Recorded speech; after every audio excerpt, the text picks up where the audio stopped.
Welcome to Bong Tutelage. Here education is endless.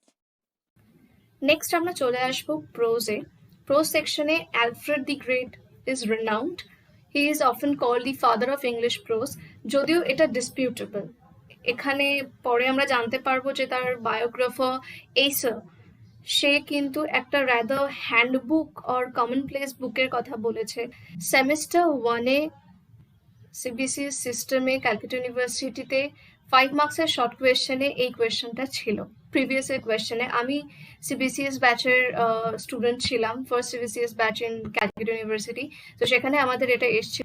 He himself tells us in the preface to the Pastoral Care he began his stories of translation due to the lamentable state of English learning, largely the result of the depredations of the Danes. Danish লয়ের ক্ষেত্রে ইংলিশের চর্চাটাই একেবারে বন্ধ হয়ে যাওয়ার অবস্থায় ছিল, তাই জন্য ইংলিশের কন্ডিশনটাকে আরো ইমপ্রুভ করার জন্য উনি সমস্ত ওয়ার্কসগুলো ইংলিশে কনভার্ট করতে থাকেন। ল্যাটিনের ওয়ার্কস ছিল এবং অন্যান্য বিভিন্ন ডায়ালেক্টে লেখা বিভিন্ন ওয়ার্কসগুলো ইংলিশ ল্যাঙ্গুয়েজে কিন্তু ট্রান্সলেট করতে উনি শুরু করেছেন। Even the knowledge of Latin was declining, so the king, in order to encourage learning among the clergy, translated some popular books into his own tongue. These works are his contribution to our literature. That's why he is called the father of English prose. অনেক ক্ষেত্রে অনেক ইউনিভার্সিটিতে হয়তো 2-3 মার্কসের questions আসতে পারে, the father of English pros কেন বলা হয় তার জন্য তোমরা এই লাইনসগুলো ইউজ করতে পারো।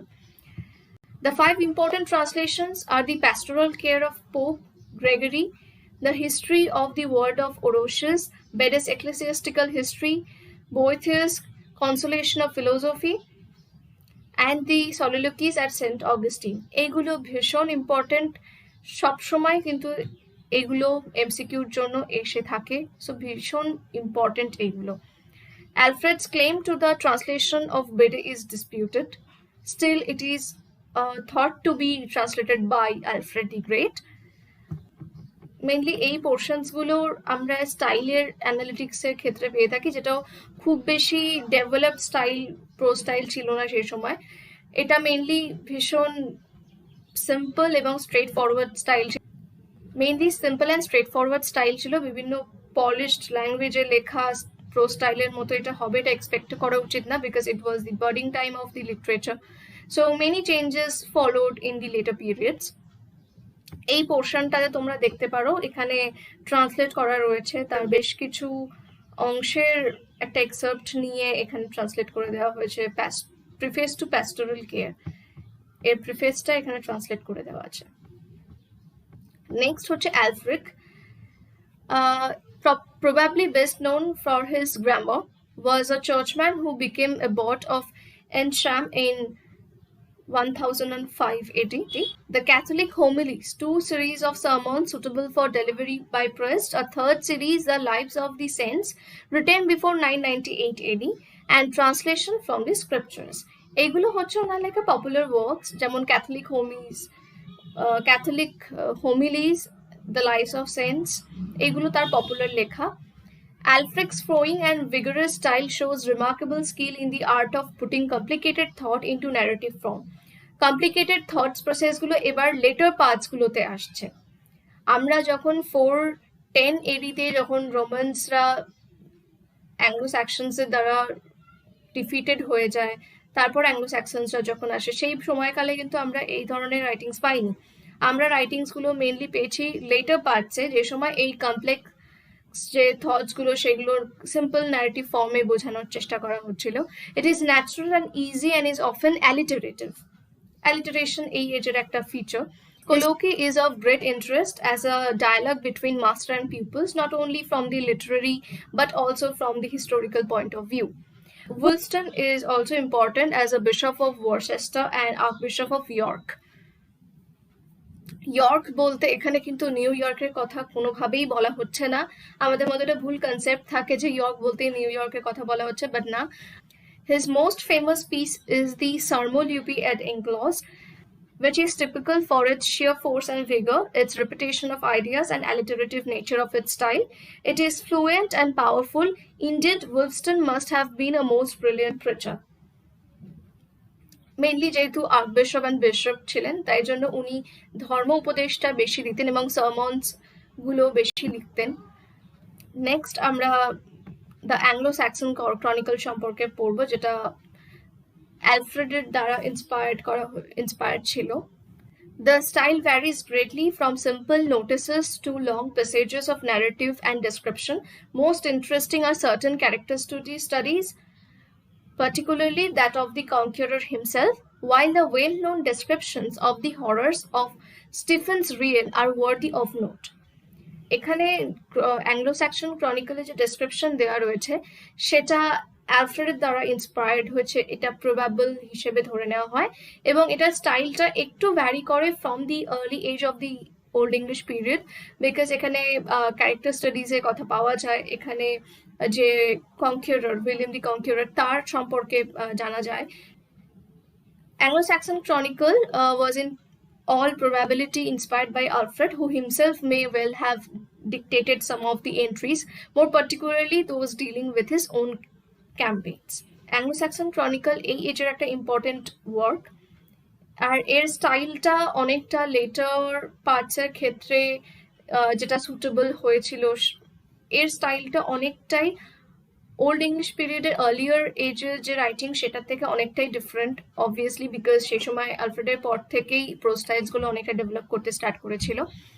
অ্যালফ্রেড দি গ্রেট এই জন্যই ফাদার অফ ইংলিশ লিটারেচার হিসেবে পরিচিত। The development of literary forms, poetry প্রোজের আগে ইভলভড হয়েছিল এবং হিরোইক টাইপের পোয়েট্রি লেখা হয়েছিল, যেমন Beowulf, Waldere, the Fight at Finnsburg, these things. And obviously আরেকটা মনে রাখবে, দ্য ব্যাটল অফ ম্যালডন, এটাও ভীষণ ইম্পর্টেন্ট, এটা অনেক সময় দিয়ে দেয়। The epic exists in one of its forms in Beowulf, which lacks the finer qualities of the classical epic. The strict unity, the high dignity, and the broad motive, though it possesses a vigor and a majesty which have obvious appeal. So এখানে গ্র্যান্ডারাস and ভিগারাস পোয়েট্রিজগুলো লেখা হয়েছিল এই টাইমে। Epic পোয়েট্রিজগুলোর মধ্যে থেকে বিওউলফ হচ্ছে সবচেয়ে উল্লেখযোগ্য, এবং it is consider to be one of the greatest classical epic. The lyric has no real example in old English.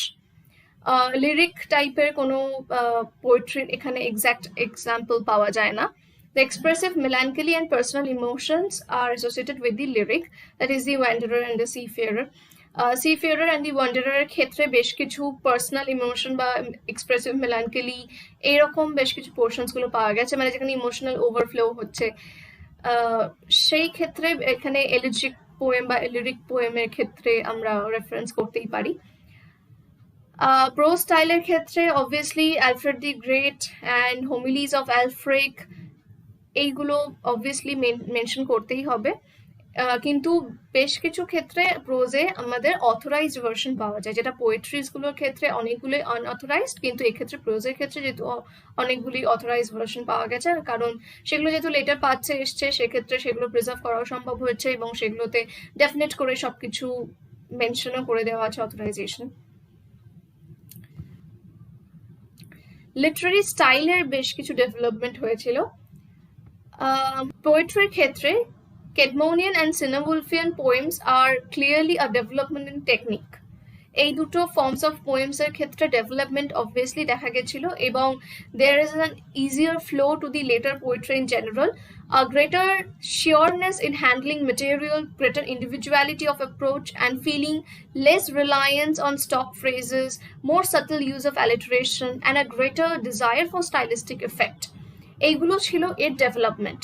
Easy flow of poem, ল্যাঙ্গুয়েজটা এত সুন্দর ডেভেলপ করেছিল যাতে ইজি ফ্লো হয় এবং একটু ইন্ডিভিজুয়ালিটি বেশি আসে।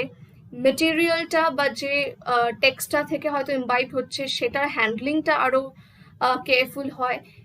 তাছাড়াও যে সমস্ত ফ্রেজেসগুলো ল্যাটিনে ইউজ করা হতো সেই স্টক ফ্রেজেসগুলোই ইংলিশে একেবারে ডাইরেক্ট ইম্বাইবড হয়ে বসে যাচ্ছে সেরকমও নয়, বেশ কিছু চেঞ্জেস আসছে, বিভিন্ন ইনফ্লুয়েন্স আসছে, অ্যালিটারেশনের ইউজগুলো আরও সেটেল হচ্ছে এবং রিপিটেশনসগুলো আরও ইনভলভড হচ্ছে। এই ধরনের বেশ কিছু টেকনিক্যাল দিকেও কিন্তু ডেভেলপমেন্ট এসেছিল লিটারারি স্টাইলে। প্রোজের ক্ষেত্রে কি এসেছিল? In spite of its limited scope as the vehicle in the main of the homily and historical writing, a great advance in style is readily seen. Halting prose of the Chronicle and Alfred, the later prose is noteworthy for its fluency, its animation, and indeed, as it to be expected, its confidence. Pro স্টাইলের ক্ষেত্রেও কিন্তু অনেক অনেক developments আসে, mainly আফ্রিকার লেখা যে হোমিলিসগুলো বা হিস্টোরিক্যাল যে রাইটিংস যেগুলো ল্যাটিনে থেকে ইংলিশে ট্রান্সলেট করা হয়েছিল সেগুলোর ক্ষেত্রেও ডেভেলপমেন্টস আসে, সেখানেও মানে ওয়ার্ড টু ওয়ার্ড ট্রান্সলেশনও অ্যালফ্রেডের ক্ষেত্রে করা সম্ভব হয়েছিল. He was himself very engaged into translating works to rectify the glitches of English language and to glorify it more, and to emphasis on the study of English language when the Danes have already restricted into a corner. Alfred Wollstonecraft, excellent use of alliteration and rhetorical figures are important. Rhetorical figures bolte alliteration, repetition, hyperbole, এরকম বেশ কিছু ভারী ভারী ওয়ার্ডস আছে. তো California ইউনিভার্সিটিতে রেটরিক্যাল ফ্রেজেসের কথা তোমরা পাবে সেমিস্টার 5-এ. প্রসোডি অ্যান্ড রেটরিক একসাথেই রয়েছে. রেটরিক্স বলতে মেনলি বোঝায় বিভিন্ন লিটারারি ডিভাইস যেগুলো আমরা এমপ্লয় করি. বাংলার ক্ষেত্রেও আমরা যেরকম বিভিন্ন ধরনের অলঙ্করণ ব্যবহার করে থাকি, সেরকমই এই অলঙ্করণই ইংলিশে ব্যবহার করা হয়, যেগুলো রেটরিক্যাল ফিগার্স হিসেবে আমরা ডিনোট করি. অনেকগুলো রেটরিক্যাল ফিগার্স আছে, প্রায় আমার জানা অন্তত 20 থেকে 30টা রেটরিক্যাল ফিগার্স আছে, সবগুলো তো বলা সম্ভব নয়. তো রেটরিক্যাল ফিগার্সগুলোর মধ্যেও অনেক ভ্যারিয়েশনস থাকে অনেক ক্ষেত্রে. তো সেইগুলো সম্ভব হয়েছে এই ওল্ড ইংলিশ পিরিয়ডের লেখাতে ট্রেস করা, কিন্তু অবভিয়াসলি সেই 20-30 ধরন যেটা আমরা আজ জানি সেটার মতো নয়, হয়তো 2-4টে আমরা ওল্ড ইংলিশ পিরিয়ডে পেতে পারি, বাদ বাকিগুলো ডেভেলপমেন্টের সঙ্গে সঙ্গে এসছে. So history of English literature chapter 1 old English period আমরা এখানেই কমপ্লিট করছি. অনেক ইউনিভার্সিটিতে এমসিকিউ, অনেক ইউনিভার্সিটিতে শর্ট কোয়েশ্চেন্স ইত্যাদি দিয়ে থাকে এবং সেগুলো মার্কস ক্যারি করার জন্য ভীষণ ইম্পর্টেন্ট হয়. সো যারা এর এন্ট্রান্স দিচ্ছ তাদের ক্ষেত্রেও কিন্তু লাস্ট মিনিটে এইগুলো দেখার জন্য খুব ইম্পর্টেন্ট হয়ে থাকবে, কারণ অনেক ক্ষেত্রে তোমরা শর্ট আউট করতে পারো না, সেই সময় একটা মেস হয়ে যায় যে কোনগুলো তোমরা পড়বে কোনগুলো পড়বে না, কতটুকুনি পড়বে কতটুকুনি মনে রাখবে, কোনগুলো আসতে পারে কোনগুলো না, সেগুলোর জন্য কিন্তু এটা ভীষণ ইম্পর্টেন্ট হয়ে যাবে. এই যে এখানে কমপ্লিটলি বই থেকে আমি তোমাদেরকে দেখিয়ে দিয়েছি কোন জায়গাগুলো ইম্পর্টেন্ট. অনেক ক্ষেত্রে তোমরা মিসগাইডেড হয়ে থাকো যে কোনো একটা পাওয়ার পয়েন্ট প্রেজেন্টেশনে তোমরা বিভিন্ন রকমের নোটস লেখা দেখতে পারবে, বা সেগুলো কতটা জাস্টিফাইড, কতটা এগুলো রিয়েল, সেগুলো সম্পর্কে একটু কিন্তু ডাউট থেকে যায়. সো আমি সেগুলোকে সাইড করে একেবারে বই থেকেই তোমাদেরকে বুঝিয়েছি, যার ফলে যদি তোমাদের এই প্যান্ডেমিক সিচুয়েশনে বসে যদি তোমাদের অসুবিধা হয়ে থাকে কলেজে বা তাদের তোমাদের টিউশন পড়ো তাদের ক্ষেত্রে যদি অসুবিধা হয়ে থাকে, তোমরা অবভিয়াসলি এগুলোকে ফলো করতে পারো. এটা এডওয়ার্ড অ্যালবার্টের লেখা হিস্ট্রি অফ ইংলিশ লিটারেচার বুক থেকেই নেওয়া. তোমরা দেখতেও পাচ্ছ page number it is 19 in the book. So তোমরা সেই অনুযায়ী ফলো করতে পারো. ডেসক্রিপশনে আমি ফুল বুকটারই লিঙ্ক দেব. এখানে ফুল বুকটাই প্রায় 700 পেজেসে আছে, তো সেখান থেকে যে পোর্শনসগুলো হাইলাইট করে দিয়েছি সেইটারই আমি তোমাদের পিডিএফ দেব. সো সেটা তোমরা ডাউনলোড করে পড়তে পারো, নিজেদের কাছে নোট হিসেবেও তোমরা রাখতে পারো.